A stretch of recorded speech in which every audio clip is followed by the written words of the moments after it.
We have next example. Let me copy first. We have 10 is greater than 19x minus 6x squared. First, I will move all terms from the right side to the left. And I start from the greater power, x to second power. So I will have 6x squared minus 19x plus 10 is greater than 0. We have quadratic inequality. First, we have to solve this quadratic equation. So we have 6x squared minus 19x plus 10 is equal 0. So we can use quadratic formula, or we can try to factor. Let's check. I have 6 times 10. It's 6 times 10 is equal 60. So I have to find two numbers which multiply by each other give me 60, and when I add them I should get negative 19. It can be negative 4 times negative 15. It is 60, and when I add negative 4 plus negative 15, it is negative 19. So now I can rewrite this left side will be 6x squared minus 4x minus 15x plus 10 equals 0. So we can factor from these two terms 2x,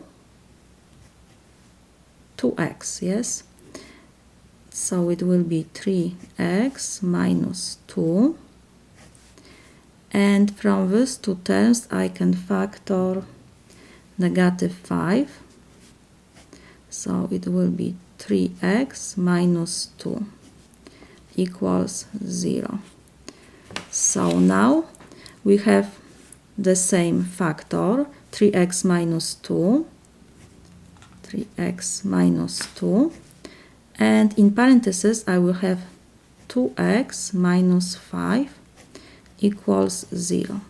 So when this left side equals 0, when 3x minus 2 is 0, or when 2x minus 5 is equal 0. So I have to solve this equation. Will be 3x equals 2. So x equals 2 over 3. Or I have 2x equals 5. So x equals 5 over 2. I have improper fraction. I can change to mixed number. So it will be x equals 2 and 1/2. So I got two roots. Now I can draw number line x. So because we have quadratic inequality, the graph will be parabola, and because the coefficient before x squared is positive, the parabola will be open up. So let me put these two roots. I have 2 over 3 and 2.5. Parabola is open up, and because we have sign greater, it means these roots are not included, and we have to find value greater than 0. Greater, it means everything what is above x number line. This part is above and this. And it starts from negative infinity to 2 over 3 is our first interval, plus from 2.5 to positive infinity. This is our solution.